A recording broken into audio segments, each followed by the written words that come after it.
अस्सलाम वालेकुम वरहमतुल्लाहि वबरकातुहू। आज की हम वीडियो में बात करने वाले हैं सूरह यासीन सुनने और पढ़ने और देखने के फ़ायदे। यानी आज की आप वीडियो में जान के चाहिएगा सूरह यासीन सुनने और पढ़ने से हमें क्या क्या फ़ायदे होते हैं और हमारी क्या क्या परेशानियां दूर हो जाती हैं।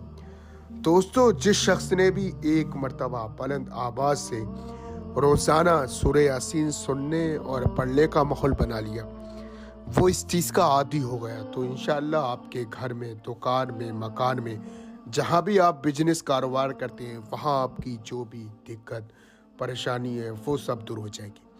जैसे नंबर एक, आपके घर में खैर व बरकत नहीं रहती। नंबर दो, आपके घर में रोज़ी की तंगी, आप लोग बहुत ज़्यादा परेशान हैं। उस हालत में अगर आपने सूरह यासीन सुनने और पढ़ने का माहौल बना लिया, तो इंशाअल्लाह आपकी तमाम परेशानियां दूर हो जाएंगी, बलाएं टल जाएंगी, मुसीबतें दूर हो जाएंगी, घर में खैर व बरकत होगी। दोस्तों, अब सुन लेते हैं हम सूरह यासीन। उससे पहले आप वीडियो को दिल से लाइक करें, हमारे चैनल को सब्सक्राइब करें, हमारी वीडियो को तमाम मुसलमानों में सवाब की नीयत से शेयर करें। अऊज़ु बिल्लाहि मिनश शैतानिर रजीम। बिस्मिल्लाहिर रहमानिर रहीम। यासीन वल क़ुरआनिल हकीम। इन्नका लमिनल मुरसलीन अला सिरातिम मुस्तक़ीम। तंज़ीलल अज़ीज़िर रहीम लितुनज़िर क़ौमन मा उनज़िर आबाउहुम फ़हुम गाफ़िलून। लक़द हक़्क़ल क़ौलु अला अक्सरिहिम फ़हुम ला युमिनून। इन्ना जअलना फ़ी अअनाक़िहिम अग़लालन फ़हिय इलल अज़क़ानि फ़हुम मुक़महून। वजअलना मिन बैनि अयदीहिम सद्दन व मिन ख़ल्फ़िहिम सद्दन फ़अग़शयनाहुम फ़हुम ला युबसिरून। वसवाउन अलैहिम अअन्ज़रतहुम अम लम तुनज़िरहुम ला युमिनून। इन्नमा तुनज़िरु मन इत्तबअ الذिक्र व खशियर रहमान बिलग़ैब फबश्शिरहु बिमग़फ़िरतिन व अज्रिन करीम। इन्ना नहनु नुह्यिल मौता व नक्तुबु मा क़द्दमू व आसारहुम व कुल्ल शैइन अहसैनाहु फ़ी इमामिन मुबीन। वदरिब लहुम मसलन अस्हाबल क़रिया इज़ जाअहल मुरसलून। इज़ अरसलना इलैहिम इस्नैनि फ़कज़्ज़बूहुमा फ़अज़्ज़ज़ना बिसालिसिन फ़क़ालू इन्ना इलैकुम मुरसलून। क़ालू मा أنتم إلا بشر مثلنا وما أنزل الرحمن من شيء إن أنتم إلا تكذبون. قالوا ربنا يعلم إنا إليكم لمرسلون وما علينا إلا البلاغ المبين. قالوا إنا تطيرنا بكم لئن لم تنتهوا لنرجمنكم وليمسنكم منا عذاب أليم. قالوا طائركم معكم أئن ذكرتم بل أنتم قوم مسرفون. وجاء من أقصى المدينة رجل يسعى قال يا قوم اتبعوا المرسلين اتبعوا من لا يسألكم أجرا وهم مهتدون. وما لي لا أعبد الذي فطرني وإليه ترجعون. أأتخذ من دونه آلهة إن يردني الرحمن بضر لا تغني عني شفاعتهم شيئا ولا ينقذون. إني إذا لفي ضلال مبين. إني آمنت بربكم فاسمعون. قيل ادخل الجنة قال يا ليت قومي يعلمون بما غفر لي ربي وجعلني من المكرمين. وما أنزلنا على قومه من بعده من جند من السماء وما كنا منزلين. إن كانت إلا صيحة واحدة فإذا هم خامدون.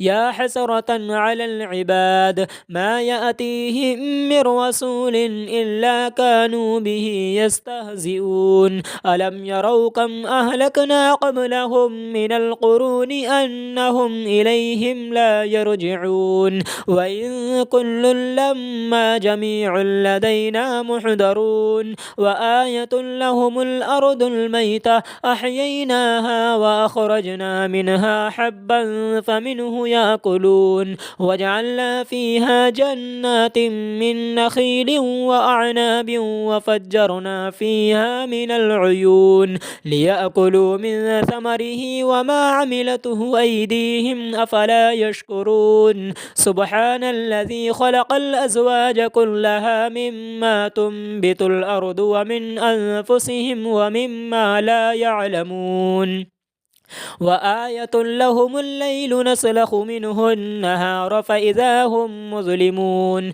والشمس تجري لمستقر لها ذلك تقدير العزيز العليم والقمر قدرناه منازل حتى عاد كالعرجون القديم لا الشمس ينبغي لها أن تدرك القمر ولا الليل سابق النهار وكل في فلك يسبحون وآية لهم أنا حملنا ذريتهم في الفلك المشحون وخلقنا لهم من مثله ما يركبون وإن نشأ نغرقهم فلا صريخ لهم ولا هم ينقذون إلا رحمة منا ومتاعا إلى حين وإذا قيل لهم اتقوا ما بين أيديكم وما خلفكم لعلكم ترحمون وما تأتيهم من آية من آيات ربهم إلا كانوا عنها معرضين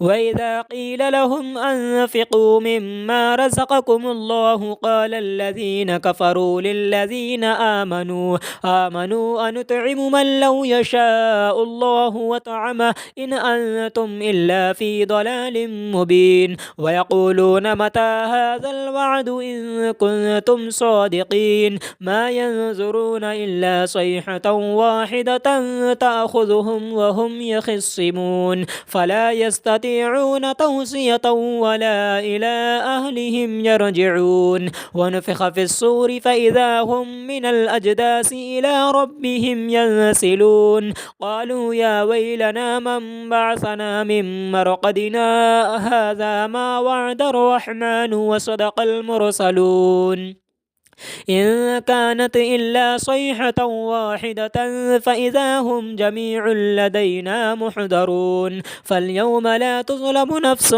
شيئا ولا تجزون إلا ما كنتم تعملون إن أصحاب الجنة اليوم في شغل فاكهون هم وأزواجهم في ظلال على الأرائك متكئون لهم فيها فاكهة ولهم ما يدعون سلام قولا من رب رحيم وامتازوا اليوم أيها المجرمون ألم أعهد إليكم يا بني آدم ألا تعبدوا الشيطان إنه لكم عدو مبين وأن اعبدوني هذا صراط مستقيم ولقد أضل منكم جبلا كثيرا أفلم تكونوا تعقلون هذه جهنم التي كنتم توعدون اصلوها اليوم بما كنتم تكفرون اليوم نختم على أفواههم وتكلمنا أيديهم وتشهد أرجلهم بما كانوا يكسبون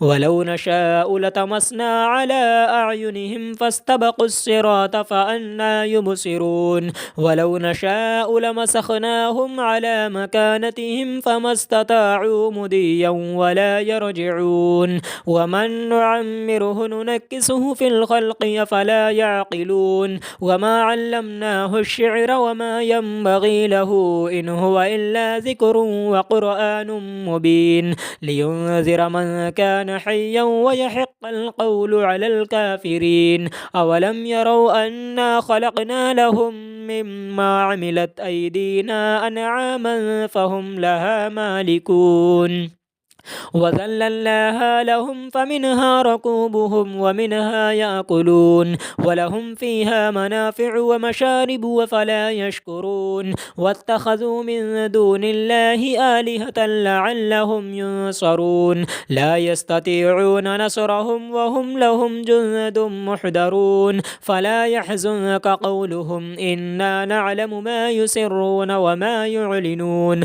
أولم ير الإنسان أنا خلقناه من نطفة فإذا هو خصيم مبين وضرب لنا مثلا ونسي خلقه قال من يحيي العظام وهي رميم قل يحييها الذي أنشأها أول مرة وهو بكل خلق عليم الذي جعل لكم من الشجر الأخضر نارا فإذا أنتم منه توقدون أوليس الذي خلق السماوات والأرض بقادر على أن يخلق مثلهم بلى وهو الخلاق العليم إنما أمره إذا أراد شيئا أن يقول له كن فيكون فسبحان الذي بيده ملكوت كل شيء وإليه ترجعون آمنت بالله صدق الله العلي العظيم